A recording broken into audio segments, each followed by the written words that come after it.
Hello guys, আসসালামু আলাইকুম। আপনারা কেমন আছেন? আশা করি সকলে খুব ভালো আছেন এবং আপনাদের দোয়াতে আমিও খুব ভালো আছি। আজকে আমি বানাতে যাচ্ছি বাতাবি লেবু মাখা। এখন আপনারা দেখতে থাকুন। বাতাবি লেবুটাকে প্রায় আমার মতো করে আমি কেটে নিচ্ছি। আপনারা যে যেভাবে কাটেন সেভাবেই কাটতে পারেন। এখন আমি লেবুটার চারদিক কেটে নেব যাতে এটা সুবিধা মতো ছিলতে পারি। এখন আমি ছিলে নিচ্ছি এটা এবং এটাকে এখন মিডিল থেকে দুভাগ করে কেটে নেব।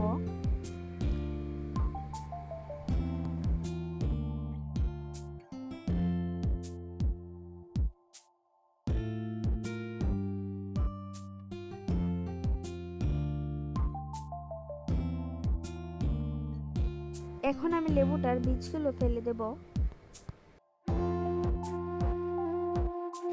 এবার আমার হাতের সাহায্যে লেবুগুলো ছিলে ছিলে আমি একটি পাত্রে নিয়ে নেব। এখন শুকনো লঙ্কা পুড়িয়ে আমি লবণের সাথে এগুলো মিশিয়ে মেখে নেব। তারপর মেখে নেওয়ার পর আমি বাতাবি লেবুগুলোতে শুকনো লঙ্কা এবং লবণগুলো মিশিয়ে মেখে নেব।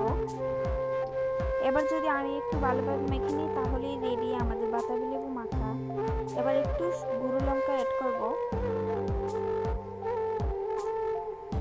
ক্যামেরাম্যান এত কষ্ট করে বাতাবি লেবু মাখা খাওয়ার জন্য ক্যামেরা ধরেছে, তাকে তো দিতে হবে, তাই তার জন্য আমি বাটিতে রেখে দিলাম বলতে ও এক্ষুনি খাবে, নিয়ে গিয়েছে অলরেডি। এখন আমি একটু খেয়ে দেখবো, এত সুস্বাদু হয়েছিল।